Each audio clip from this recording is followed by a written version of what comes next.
Chapter 27 The Wife of Athos. We have now to search for Athos, said D'Artagnan to the vivacious Aramis, when he had informed him of all that had passed since their departure from the capital, and an excellent dinner had made one of them forget his thesis and the other his fatigue. "Do you think, then, that any harm can have happened to him?" asked Aramis. "Athos is so cool, so brave, and handles his sword so skillfully." "No doubt. Nobody has a higher opinion of the courage and skill of Athos than I have, but I like better to hear my sword clang against lances than against staves. I fear lest Athos should have been beaten down by serving men. Those fellows strike hard, and don't leave off in a hurry. This is why I wish to set out again as soon as possible." "I will try to accompany you," said Aramis, "though I scarcely feel in a condition to mount on horseback. Yesterday I undertook to employ that cord which you see hanging against the wall, but pain prevented my continuing the pious exercise." "That's the first time I ever heard of anybody trying to cure gunshot wounds with cat-o'-nine-tails, but you were ill, and illness renders the head weak, therefore you may be excused." "When do you mean to set out?" "Tomorrow at daybreak. Sleep as soundly as you can tonight, and tomorrow, if you can, we will take our departure together." "Till tomorrow, then," said Aramis, "for iron-nerved as you are, you must need repose." The next morning, when D'Artagnan entered Aramis's chamber, he found him at the window. "What are you looking at?" asked D'Artagnan. "My faith! I am admiring 3 magnificent horses which the stable boys are leading about. It would be a pleasure worthy of a prince to travel upon such horses." "Well, my dear Aramis, you may enjoy that pleasure, for one of those 3 horses is yours." "Ah, bah! Which?" "Whichever of the 3 you like, I have no preference." "And the rich caparison, is that mine, too?" "Without doubt." "You laugh, D'Artagnan." "No, I have left off laughing, now that you speak French. What, those rich holsters, that velvet housing, that saddle studded with silver, are they all for me?" "For you and nobody else, as the horse which paws the ground is mine, and the other horse, which is caracoling, belongs to Athos." "Peste! They are 3 superb animals. I am glad they please you. Why, it must have been the king who made you such a present." "Certainly it was not the cardinal, but don't trouble yourself whence they come, think only that one of the 3 is your property." "I choose that which the red-headed boy is leading." "It is yours." "Good heaven! That is enough to drive away all my pains, I could mount him with 30 balls in my body. On my soul, handsome stirrups. Hola, Bazin, come here this minute." Bazin appeared on the threshold, dull and spiritless. "That last order is useless," interrupted D'Artagnan, "there are loaded pistols in your holsters." Bazin sighed. "Come, Monsieur Bazin, make yourself easy," said D'Artagnan, "people of all conditions gain the kingdom of heaven." "Monsieur was already such a good theologian," said Bazin, almost weeping, "he might have become a bishop, and perhaps a cardinal." "Well, but my poor Bazin, reflect a little. Of what use is it to be a churchman, pray? You do not avoid going to war by that means. You see, the cardinal is about to make the next campaign, helm on head and partisan in hand. And Monsieur de Nogaret de la Valette, what do you say of him? He is a cardinal likewise. Ask his lackey how often he has had to prepare lint of him." "Alas," sighed Bazin. "I know it, monsieur, everything is turned topsy-turvy in the world nowadays." While this dialogue was going on, the 2 young men and the poor lackey descended. "Hold my stirrup, Bazin," cried Aramis, and Aramis sprang into the saddle with his usual grace and agility, but after a few vaults and curvets of the noble animal his rider felt his pains come on so insupportably that he turned pale and became unsteady in his seat. D'Artagnan, who, foreseeing such an event, had kept his eye on him, sprang toward him, caught him in his arms, and assisted him to his chamber. "That's all right, my dear Aramis, take care of yourself," said he, "I will go alone in search of Athos." "You are a man of brass," replied Aramis. "No, I have good luck, that is all. But how do you mean to pass your time till I come back? No more theses, no more glosses upon the fingers or upon benedictions, hey?" Aramis smiled. "I will make verses," said he. "Yes, I dare say, verses perfumed with the odor of the billet from the attendant of Madame de Chevreuse. Teach Bazin prosody, that will console him. As to the horse, ride him a little every day, and that will accustom you to his maneuvers." "Oh, make yourself easy on that head," replied Aramis. "You will find me ready to follow you." They took leave of each other, and in 10 minutes, after having commended his friend to the cares of the hostess and Bazin, D'Artagnan was trotting along in the direction of Amiens. How was he going to find Athos? Should he find him at all? The position in which he had left him was critical. He probably had succumbed. This idea, while darkening his brow, drew several sighs from him, and caused him to formulate to himself a few vows of vengeance. Of all his friends, Athos was the eldest, and the least resembling him in appearance, in his tastes and sympathies. Yet he entertained a marked preference for this gentleman.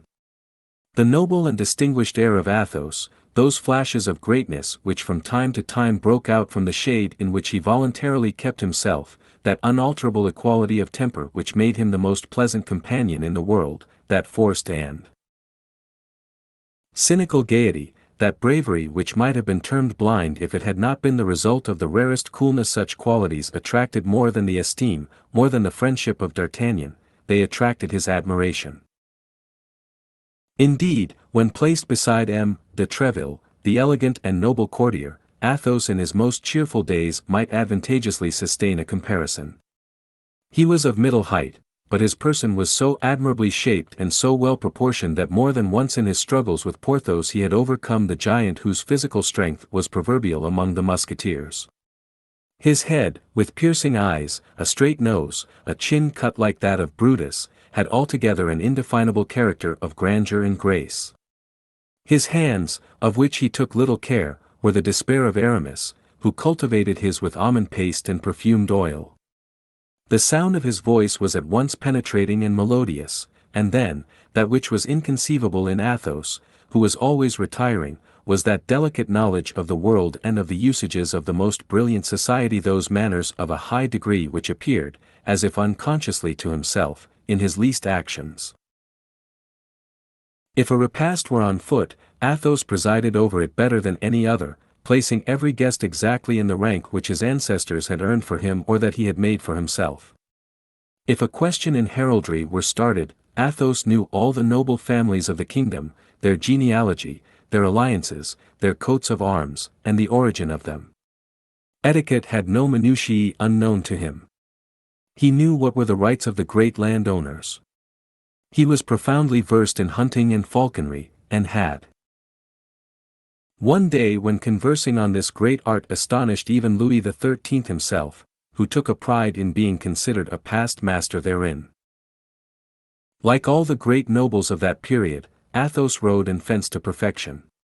But still further, his education had been so little neglected, even with respect to scholastic studies, so rare at this time among gentlemen, that he smiled at the scraps of Latin which Aramis sported and which Porthos pretended to understand. 2 or 3 times, even, to the great astonishment of his friends, he had, when Aramis allowed some rudimental error to escape him, replaced a verb in its right tense and a noun in its case.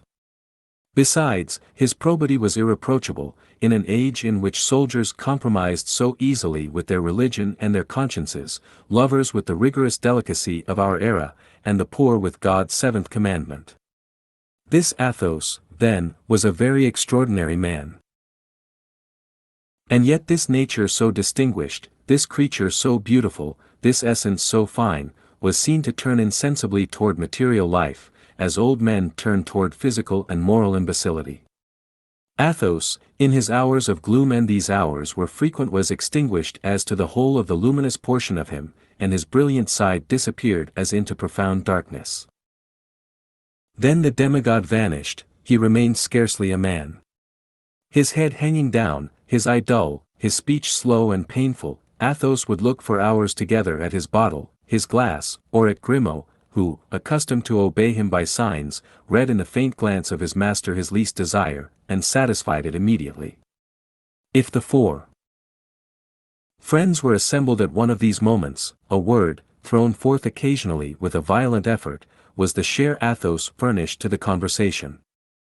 In exchange for his silence Athos drank enough for four, and without appearing to be otherwise affected by wine than by a more marked constriction of the brow and by a deeper sadness. D'Artagnan, whose inquiring disposition we are acquainted with, had not whatever interest he had in satisfying his curiosity on this subject been able to assign any cause for these fits for the periods of their recurrence. Athos never received any letters, Athos never had concerns which all his friends did not know.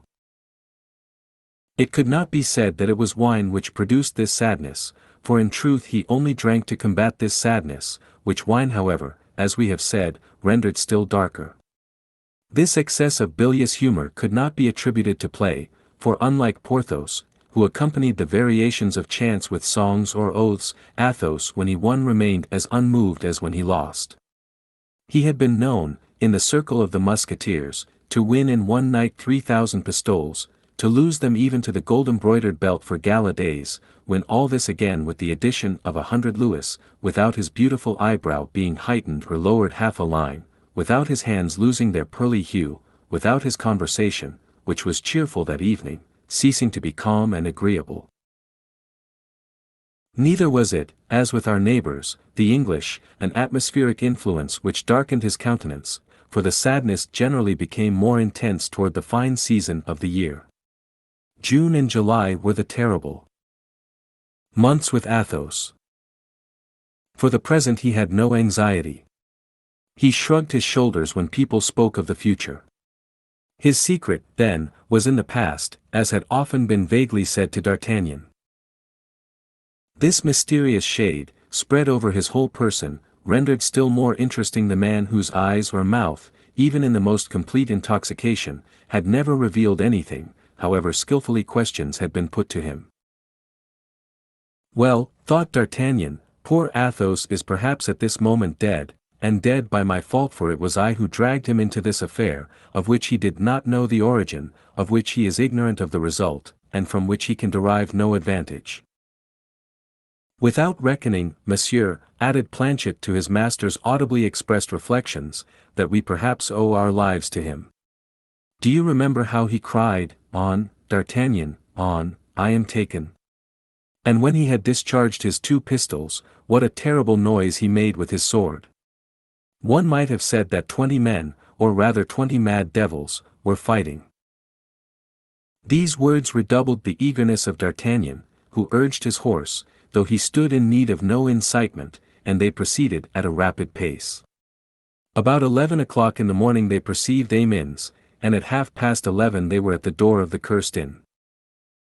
D'Artagnan had often meditated against the perfidious host one of those hearty vengeances which offer consolation while they are hoped for.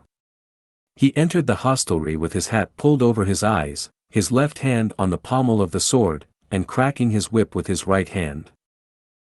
"Do you remember me?" said he to the host, who advanced to greet him.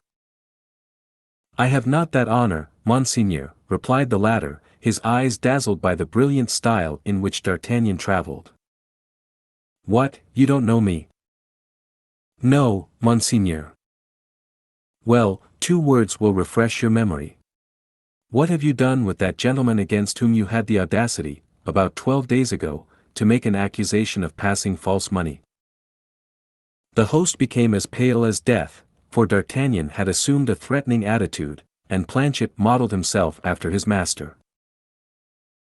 "Ah, monseigneur, do not mention it," cried the host, in the most pitiable voice imaginable. "Ah, monseigneur, how dearly have I paid for that fault, unhappy wretch as I am. That gentleman, I say, what has become of him? Deign to listen to me, monseigneur, and be merciful. Sit down, in mercy." D'Artagnan, mute with anger and anxiety, took a seat in the threatening attitude of a judge. Planchet glared fiercely over the back of his armchair.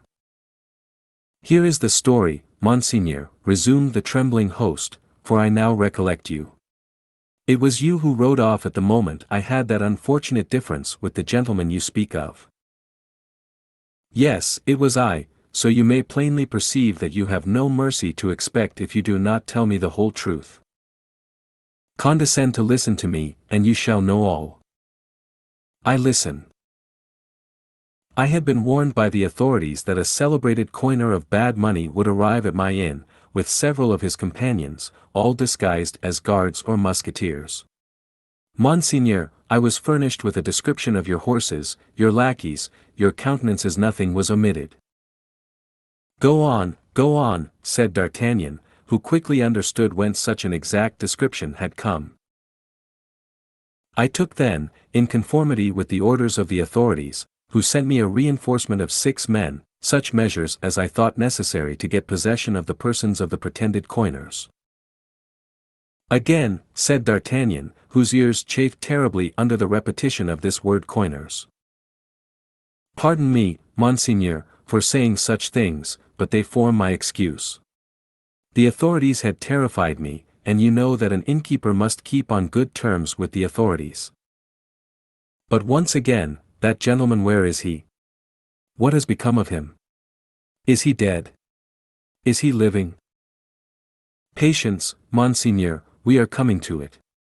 There happened then that which you know, and of which your precipitate departure," added the host, with an acuteness that did not escape D'Artagnan, "appeared to authorize the issue. That gentleman, your friend, defended himself desperately. His lackey, who, by an unforeseen piece of ill luck, had quarreled with the officers, disguised as stable lads." "Miserable scoundrel," cried D'Artagnan, "you were all in the plot, then. And I really don't know what prevents me from exterminating you all." "Alas, Monseigneur, we were not in the plot, as you will soon see. Monsieur your friend, pardon for not calling him by the honorable name which no doubt he bears, but we do not know that name. Monsieur your friend, having disabled 2 men with his pistols, retreated fighting with his sword, with which he disabled one of my men, and stunned me with a blow of the flat side of it." "You villain, will you finish?" cried D'Artagnan. "Athos, what has become of Athos?" "While fighting and retreating, as I have told Monseigneur, he found the door of the cellar stairs behind him, and as the door was open, he took out the key, and barricaded himself inside. As we were sure of finding him there, we left him alone." "Yes," said D'Artagnan, "you did not really wish to kill, you only wished to imprison him." "Good God! To imprison him, Monseigneur? Why, he imprisoned himself, I swear to you he did. In the first place, he had made rough work of it, 1 man was killed on the spot, and 2 others were severely wounded. The dead man and the 2 wounded were carried off by their comrades, and I have heard nothing of either of them since. As for myself, as soon as I recovered my senses I went to Monsieur the Governor, to whom I related all that had passed, and asked, what I should do with my prisoner. Monsieur the Governor was all astonishment. He told me he knew nothing about the matter, that the orders I had received did not come from him, and that if I had the audacity to mention his name as being concerned in this disturbance he would have me hanged. It appears that I had made a mistake, monsieur, that I had arrested the wrong person, and that he whom I ought to have arrested had escaped." "But Athos," cried D'Artagnan, whose impatience was increased by the disregard of the authorities, "Athos, where is he?" As I was anxious to repair the wrongs I had done the prisoner, resumed the innkeeper, I took my way straight to the cellar in order to set him at liberty. Ah, monsieur, he was no longer a man, he was a devil. To my offer of liberty, he replied that it was nothing but a snare, and that before he came out he intended to impose his own conditions. I told him very humbly, for I could not conceal from myself the scrape I had got into by laying hands on one of His Majesty's musketeers. I told him I was quite ready to submit to his conditions. "In the first place," said he, "I wish my lackey placed with me, fully armed. We hasten to obey this order, for you will please to understand, monsieur, we were disposed to do everything your friend could desire. Monsieur Grimaud, he told us his name, although he does not talk much, Monsieur Grimaud, then, went down to the cellar, wounded as he was, then his master, having admitted him, barricaded the door afresh, and ordered us to remain quietly in our own bar. But where is Athos now? Cried D'Artagnan. Where is Athos? In the cellar, monsieur. What, you scoundrel! Have you kept him in the cellar all this time? Merciful heaven! No, monsieur. We keep him in the cellar.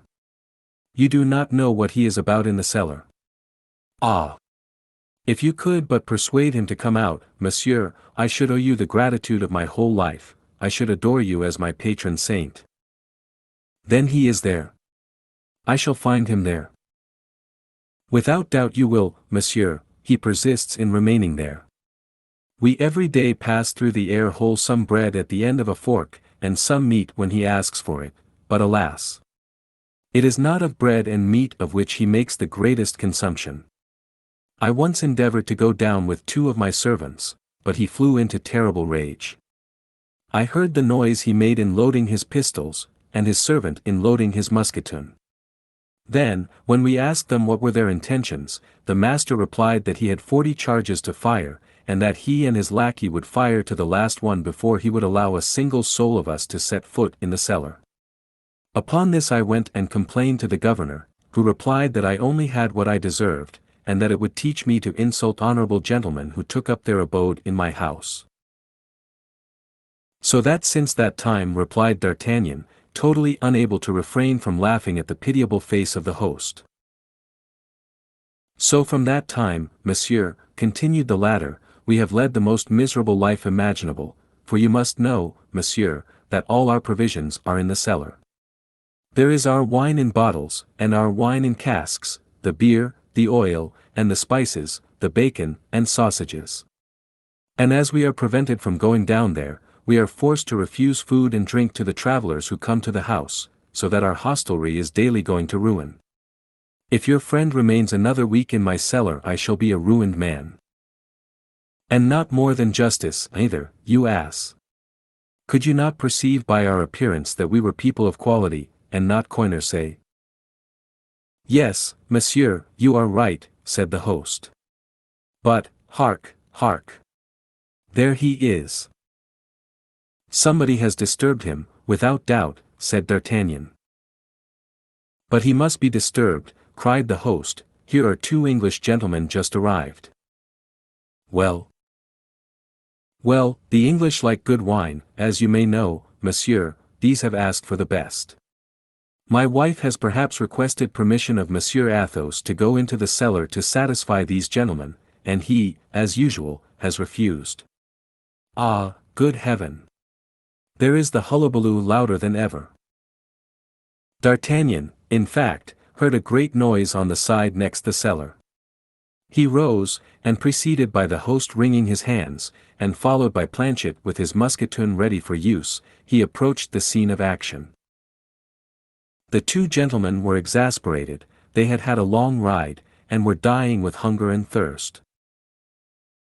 But this is tyranny, cried one of them, in very good French, though with a foreign accent, that this madman will not allow these good people access to their own wine.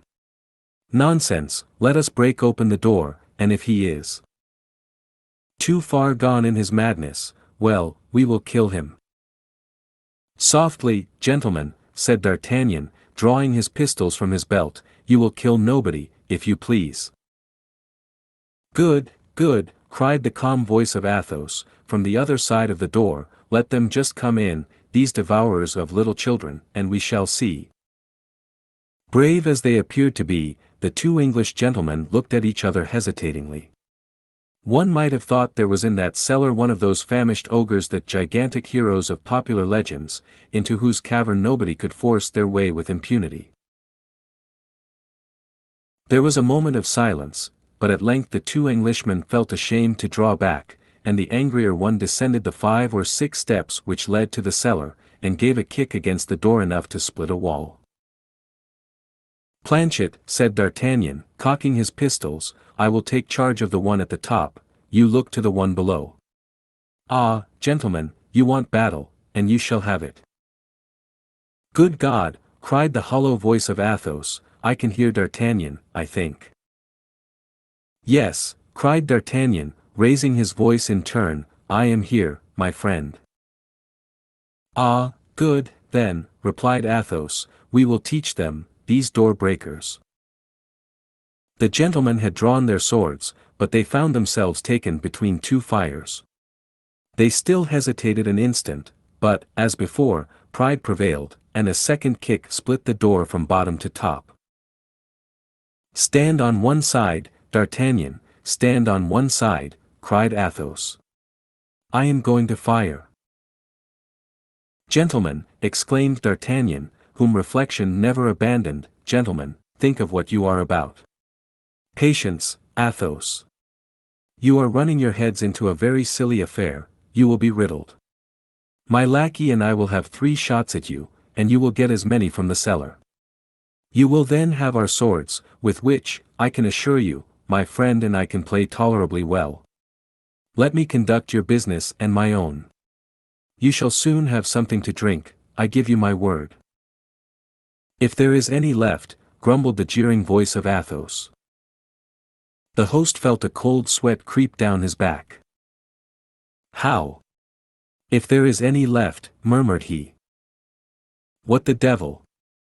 There must be plenty left, replied D'Artagnan. Be satisfied of that, these 2 cannot have drunk all the cellar. Gentlemen, return your swords to their scabbards. Well, provided you replace your pistols in your belt. Willingly. And D'Artagnan set the example. Then, turning toward Planchet, he made him a sign to uncock his musketoon. The Englishmen, convinced of these peaceful proceedings, sheathed their swords grumblingly. The history of Athos's imprisonment was then related to them, and as they were really gentlemen, they pronounced the host in the wrong. Now, gentlemen, said D'Artagnan, go up to your room again, and in 10 minutes, I will answer for it, you shall have all you desire. The Englishman bowed and went upstairs. Now I am alone, my dear Athos, said D'Artagnan, open the door, I beg of you. Instantly, said Athos. Then was heard a great noise of faggots being removed and of the groaning of posts, these were the counterscarps and bastions of Athos, which the besieged himself demolished. An instant after, the broken door was removed, and the pale face of Athos appeared, who with a rapid glance took a survey of the surroundings. D'Artagnan threw himself on his neck and embraced him tenderly. He then tried to draw him from his moist abode, but to his surprise he perceived that Athos staggered. You are wounded, said he. Not at all. I am dead drunk, that's all, and never did a man more strongly set about getting so. By the Lord, my good host. I must at least have drunk for my part 150 bottles. Mercy, cried the host, if the lackey has drunk only half as much as the master, I am a ruined man. Grimaud is a well-bred lackey. He would never think of faring in the same manner as his master, he only drank from the cask. Hark! I don't think he put the faucet in again. Do you hear it? It is running now. D'Artagnan burst into a laugh which changed the shiver of the host into a burning fever. In the meantime, Grimaud appeared in his turn behind his master, with the musketoon on his shoulder, and his head shaking. Like one of those drunken satyrs in the pictures of Rubens. He was moistened before and behind with a greasy liquid which the host recognized as his best olive oil. The 4 crossed the public room and proceeded to take possession of the best apartment in the house, which D'Artagnan occupied with authority. In the meantime the host and his wife hurried down with lamps into the cellar, which had so long been interdicted to them and where a frightful spectacle awaited them. Beyond the fortifications through which Athos had made a breach in order to get out, and which were composed of faggots, planks, and empty casks, heaped up according to all the rules of the strategic art, they found, swimming in puddles of oil and wine, the bones and fragments of all the hams they had eaten, while a heap of broken bottles filled the whole left-hand corner of the cellar, and a tun, the cock of which was left running, was yielding, by this means, the last drop of its blood. The image of devastation and death, as the ancient poet says, reigned as over a field of battle. Of 50 large sausages, suspended from the joists, scarcely 10 remained. Then the lamentations of the host and hostess pierced the vault of the cellar. D'Artagnan himself was moved by them. Athos did not even turn his head. To grief succeeded rage. The host armed himself with a spit, and rushed into the chamber occupied by the two friends. "Some wine," said Athos, on perceiving the host. "Some wine," cried the stupefied host, "some wine. Why, you have drunk more than 100 pistoles worth. I am a ruined man, lost, destroyed." "Bah," said Athos, "we were always dry. If you had been contented with drinking, well and good, but you have broken all the bottles. You pushed me upon a heap which rolled down. That was your fault. All my oil is lost. Oil is a sovereign balm for wounds, and my poor Grimaud here was obliged to dress those you had inflicted on him. All my sausages are gnawed. There is an enormous quantity of rats in that cellar. You shall pay me for all this," cried the exasperated host. "Triple ass," said Athos, rising, but he sank down again immediately. He had tried his strength to the utmost. D'Artagnan came to his relief with his whip in his hand. The host drew back and burst into tears.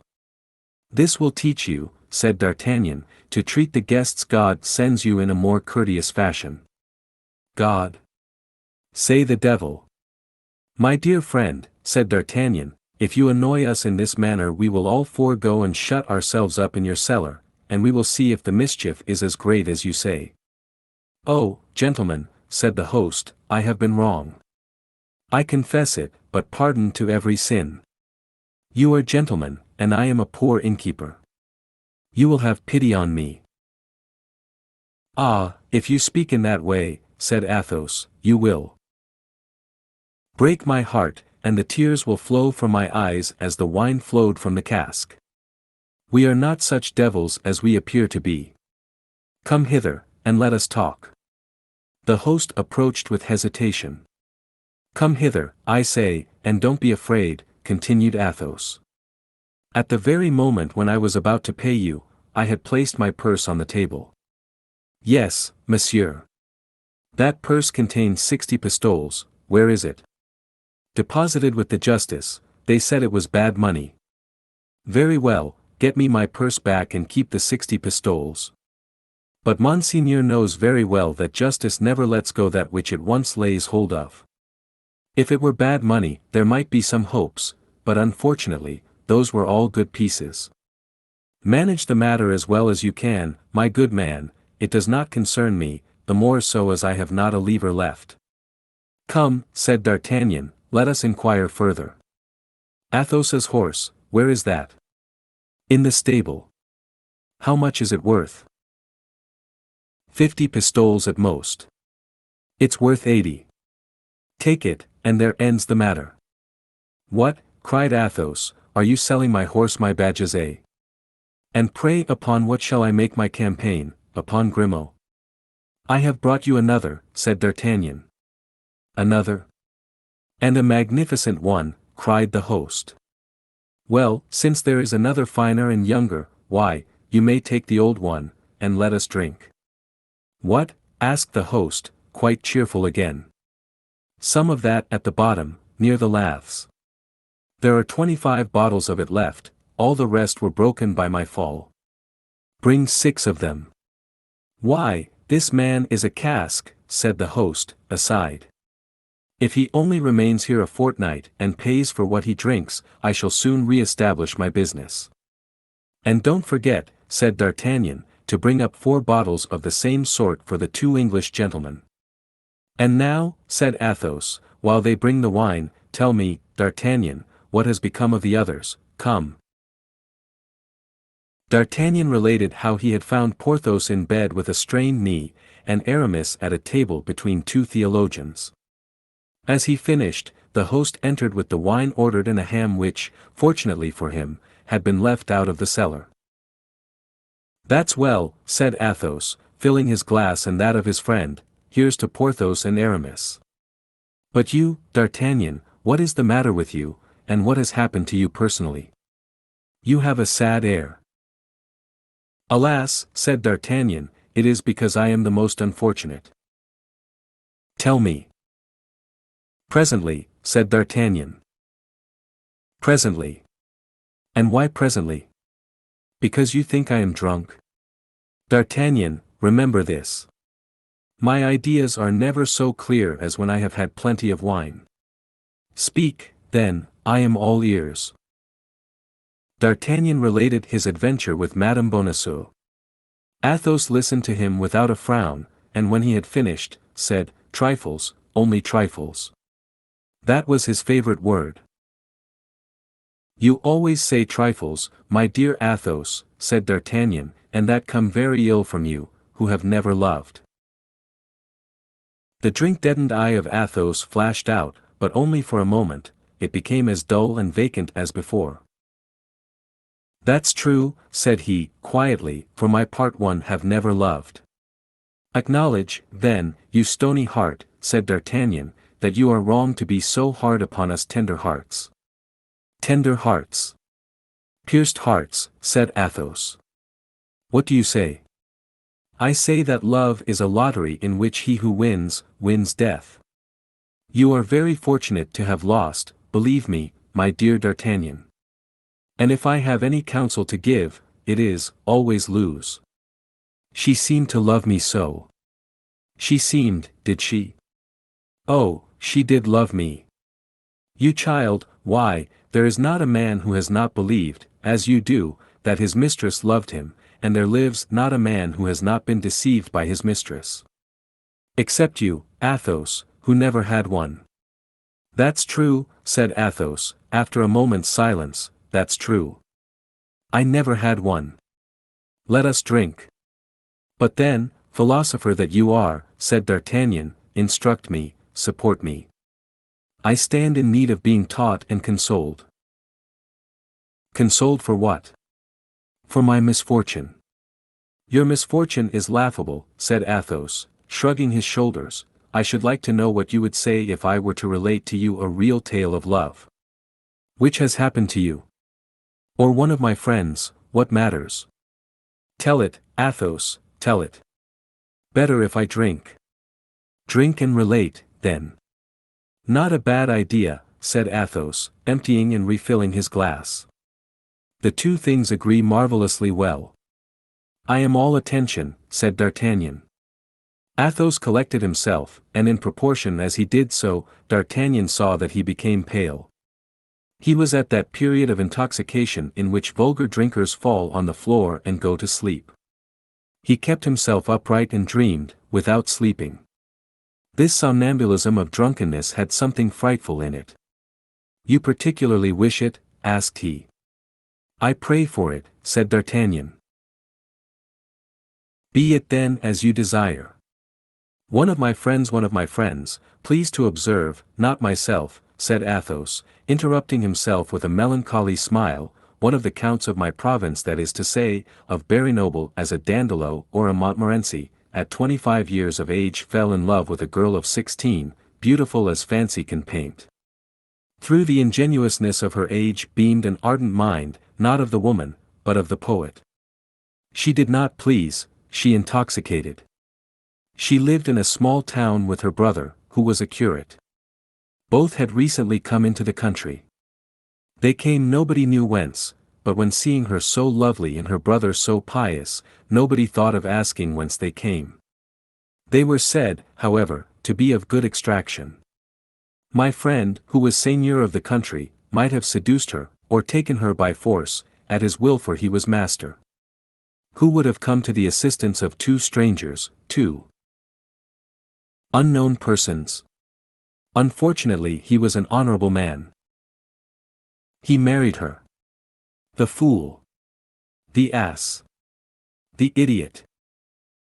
How so, if he love her? Asked D'Artagnan. Wait, said Athos. He took her to his chateau, and made her the first lady in the province, and in justice it must be allowed that she supported her rank becomingly. Well? Asked D'Artagnan. Well, one day when she was hunting with her husband, continued Athos, in a low voice, and speaking very quickly, she fell from her horse and fainted. The Count flew to her to help, and as she appeared to be oppressed by her clothes, he ripped them open with his poniard, and in so doing laid bare her shoulder. D'Artagnan said. Athos, with a maniacal burst of laughter, guess what she had on her shoulder. How can I tell? Said D'Artagnan. A fleur de lis, said Athos. She was branded. Athos emptied at a single draught the glass he held in his hand. Horror, cried D'Artagnan. What do you tell me? Truth, my friend. The angel was a demon, the poor young girl had stolen the sacred vessels from a church.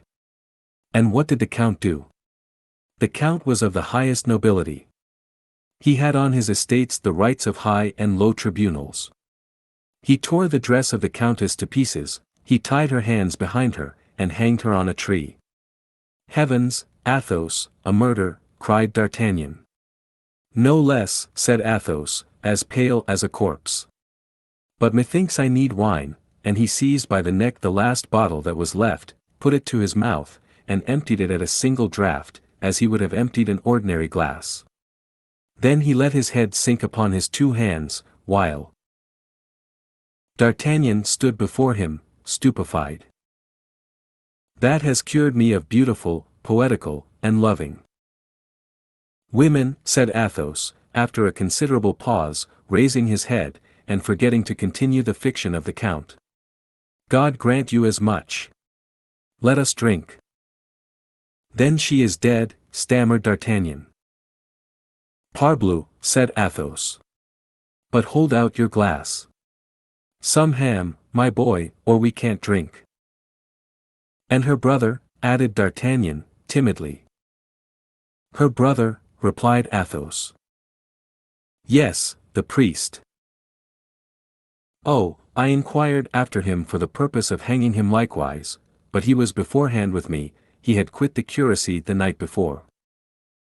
Was it ever known who this miserable fellow was?